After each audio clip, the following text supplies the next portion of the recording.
ao Mind Shield. Protegemos a mente e buscamos a verdade. Vamos começar.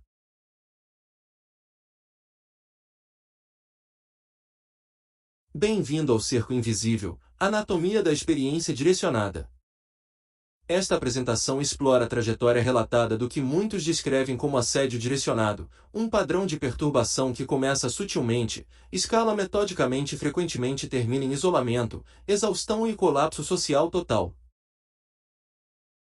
No centro dessa experiência está uma alegação perturbadora de que supostas tecnologias como sistemas de energia direcionada, intrusão sensorial remota e efeitos de voz estão sendo usadas não apenas para assediar, mas para desestabilizar sistematicamente um ser humano de dentro para fora. Independentemente de o público compreender ou não, a experiência vivida descrita por muitos segue um padrão reconhecível. E este relatório tem como objetivo mapear esse padrão, desde o primeiro acionamento da chave até a condição final de morte social. Como diz um dos versos deste baralho, a experiência raramente começa por acaso. Tudo começa com o acionamento de um interruptor. Um dos padrões mais marcantes nesses relatórios é o perfil da pessoa que está sendo alvo. Repetidamente, a vítima descreve a si mesma não como estável antes do início dos problemas, mas como funcional, muitas vezes altamente funcional. Médicos, engenheiros, advogados, profissionais liberais, pessoas com carreiras estáveis, estruturadas e sem histórico prévio de doenças mentais graves. Então algo muda. O início é descrito como súbito, frequentemente ocorrendo mais tarde na vida, não no período em que normalmente se esperaria o surgimento de explicações psiquiátricas clássicas. E muitos acreditam que existe um catalisador, alguma forma de conflito, utilidade, dissidência, denúncia, disputas legais, ativismo ou um choque com instituições e sistemas protegidos. Neste modelo, o alvo não é aleatório. O alvo foi selecionado. Essa é a primeira grande alegação. A transição da normalidade para a vigilância não é o caos. É o início de um processo. A próxima fase é a sensibilização. É aqui que o ambiente começa a parecer carregado, não porque cada evento seja objetivamente extraordinário, mas porque certos eventos parecem se repetir com uma sincronia e precisão emocional inexplicáveis. A pessoa pode descrever estranhos repetindo frases privadas, encontros coordenados, cores repetidas, veículos repetidos, ruídos sincronizados ou incidentes sociais que parecem encenados. Independentemente de cada um desses eventos ser orquestrado externamente ou não, o efeito psicológico é o mesmo. A vítima fica hipervigilante. E talvez esse seja o objetivo. O objetivo da sensibilização não é meramente o medo. É o condicionamento que associa estímulos ao estresse até que a mente comece a buscar constantemente padrões, ameaças e significados, criando assim uma armadilha brutal.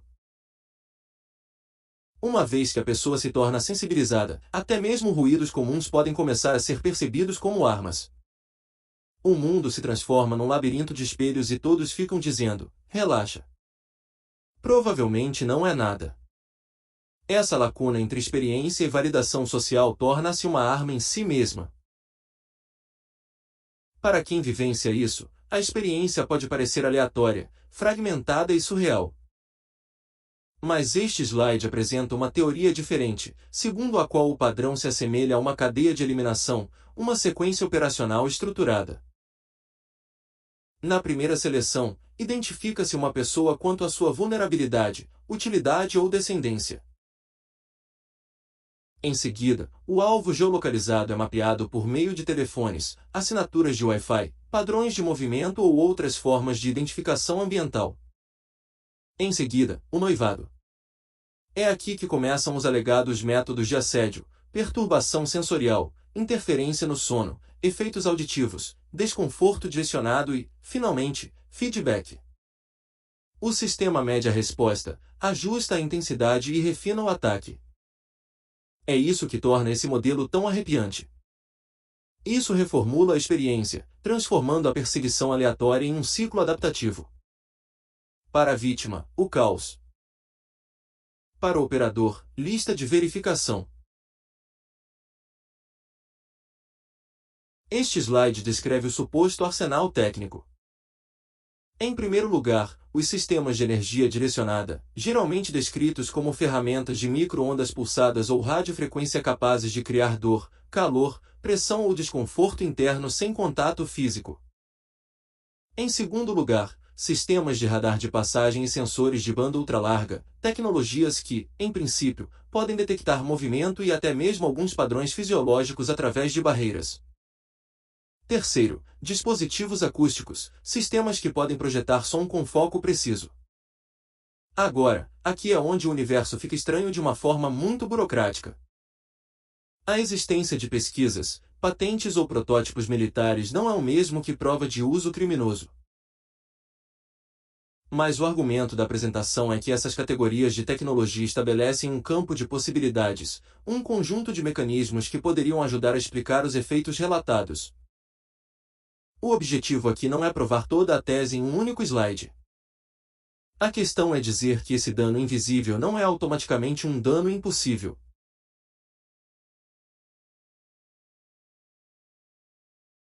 Qual é a sensação ao nível do solo?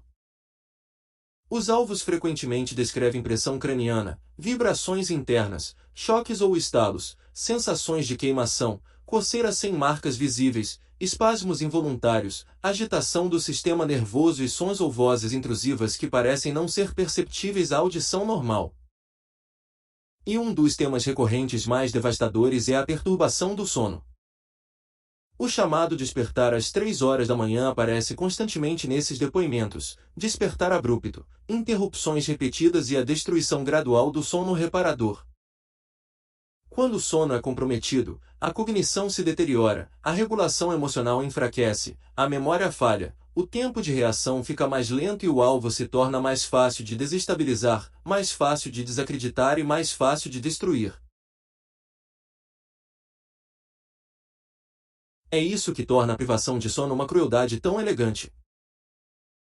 Isso corrói a mente, deixando muito pouco do mundo exterior para fotografar.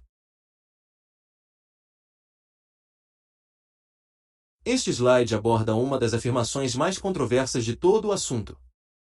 Voz para crânio ou V2K. A referência científica mais frequentemente citada é o efeito auditivo das micro-ondas, pesquisa associada a Alan Frey que demonstra que micro-ondas pulsadas podem, sob certas condições, produzir a percepção de cliques ou sons dentro da cabeça. Isso não comprova automaticamente a transmissão completa de voz em conversas em condições reais de operação secreta. Esse salto é enorme e merece análise minuciosa, não uma mitologia imprecisa. Mas é importante que haja pesquisas históricas demonstrando que a energia eletromagnética pode, em certos contextos, gerar fenômenos auditivos percebidos. É por isso que as pessoas continuam a debater este assunto, porque, uma vez que mesmo parte do mecanismo entra no domínio da ciência documentada, a porta deixa de estar confortavelmente fechada. Isso não resolve a questão. Significa apenas que o caso não pode ser arquivado com um mero aceno de mão.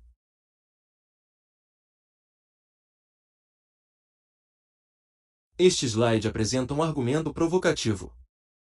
O que é rotulado como paranoia pode, em alguns casos, ser a tentativa da mente de explicar uma entrada de informações aparentemente incessante e irracional. Se alguém está sob estresse constante, privado de sono, fisicamente perturbado e incapaz de localizar a origem do problema, o cérebro fará o que o cérebro faz. Isso irá gerar modelos. Ele irá procurar por padrões. Vai procurar por agências. Vai procurar a causa. E quando a tecnologia em questão parece impossível, a lacuna explicativa é preenchida com as únicas narrativas disponíveis. Teorias da conspiração, explicações sobrenaturais, extraterrestres, tramas secretas, seja lá o que a cultura tenha guardado em seu sótão assombrado. Isso não prova que essas conclusões sejam verdadeiras. Significa que a mente humana detesta ameaças não resolvidas. Assim, a armadilha se forma na interseção de estímulos implacáveis, estresse fisiológico e falta de uma explicação publicamente aceita. É aqui que a experiência se torna interativa. A alegação aqui é que o assédio não é estático. Ele se adapta. Um estímulo é fornecido. A vítima reage. Essa reação é detectada comportamentalmente, eletronicamente ou fisiologicamente. Em seguida, o ataque é ajustado. Se a vítima ignorar um padrão, a intensidade muda. Se eles protegerem uma área, o método muda. Se eles oram, o conteúdo zomba da oração. Se eles se movem, a pressão parece segui-los. Quer tudo isso seja mediado tecnologicamente, parcialmente inferido ou interpretado através do estresse, o resultado na prática é o mesmo. A pessoa começa a sentir que a própria resistência está sendo observada. E isso cria o verdadeiro objetivo, a impotência aprendida, não apenas dor, não apenas confusão, mas o condicionamento da rendição.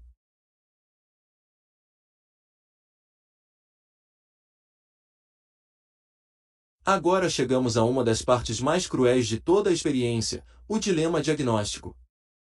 Para obter ajuda, a vítima deve descrever o que está acontecendo. Mas a própria linguagem necessária para descrever a experiência.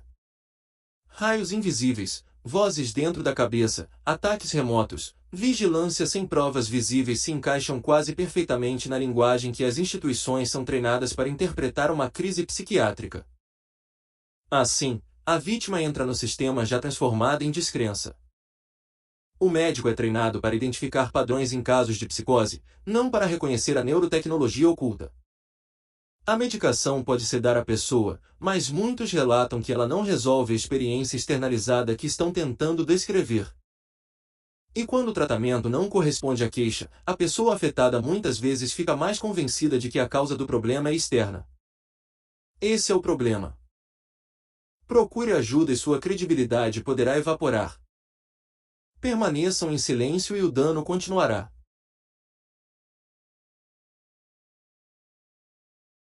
Uma vez que uma pessoa é rotulada como delirante, as consequências se estendem muito além da clínica. Os boletins de ocorrência podem ser ignorados. O depoimento em tribunal pode tornar-se praticamente inútil. Amigos e familiares começam a filtrar tudo através do diagnóstico. Os empregadores podem enxergar instabilidade em vez de perigo. As instituições deixam de ouvir uma testemunha e passam a ouvir um sintoma. É por isso que este slide chama o diagnóstico de arma. Não porque todo diagnóstico seja malicioso. Não porque toda a psiquiatria seja uma fraude, mas porque, em casos como este, o rótulo pode funcionar como um interruptor automático de credibilidade. E uma vez que essa chave é acionada, a vítima fica presa em uma sala isolada social, legal e profissionalmente. A partir desse ponto, até mesmo relatos verídicos podem ser usados como prova contra a pessoa que os relatou.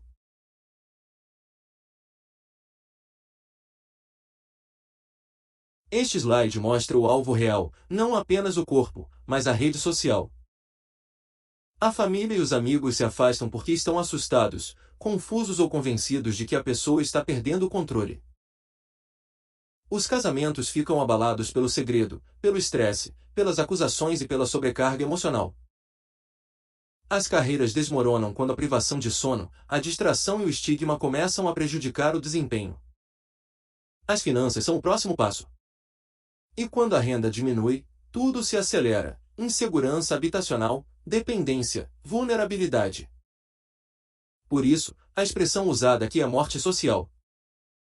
O estado final não é meramente o sofrimento. É uma desconexão. Uma pessoa isolada é mais fácil de controlar, mais fácil de desacreditar e mais fácil de abandonar. Retirando testemunhas, rotinas, apoio e meios de subsistência, a pessoa fica radicalmente exposta. Este slide amplia a perspectiva do caso individual e levanta uma questão mais sombria. Por que alguém faria isso? A resposta proposta aqui é a guerra cognitiva.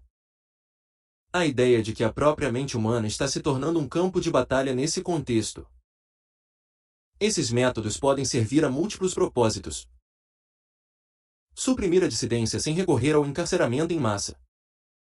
Punir denunciantes, testar sistemas de manipulação comportamental ou aprimorar modelos de vigilância e influência assistidos por inteligência artificial em seres humanos reais.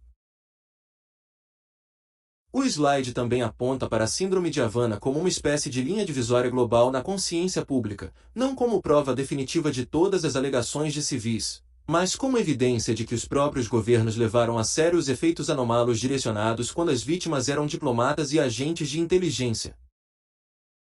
E aí está a pequena e feia dobradiça de toda a peça. O que é considerado impossível para civis muitas vezes torna-se plausível no momento em que acontece com agentes do Estado. Esta apresentação argumenta que a razão pela qual o fenômeno persiste é porque se baseia na plausibilidade da negação. Sem cápsulas de munição, sem impressões digitais óbvias, sem intruso visível, sem janela quebrada. Frequentemente, não há nenhum artefato forense limpo que as autoridades policiais comuns saibam como coletar. Em seguida, adicione o vácuo legal. A maioria das leis se baseia em agressão física, perseguição ostensiva, invasão de propriedade ou assédio convencional, e não em agressão eletromagnética, intrusão sensorial secreta ou ataques à privacidade cognitiva. E, por fim, a cultura da publicidade, o fator ridículo, o reflexo da teoria da conspiração, a instantânea transformação em meme de qualquer pessoa que tente descrever um ataque invisível. Essa é uma camuflagem da mais alta qualidade. Quando a alegação soa absurda, o próprio absurdo se torna uma armadura para o perpetrador.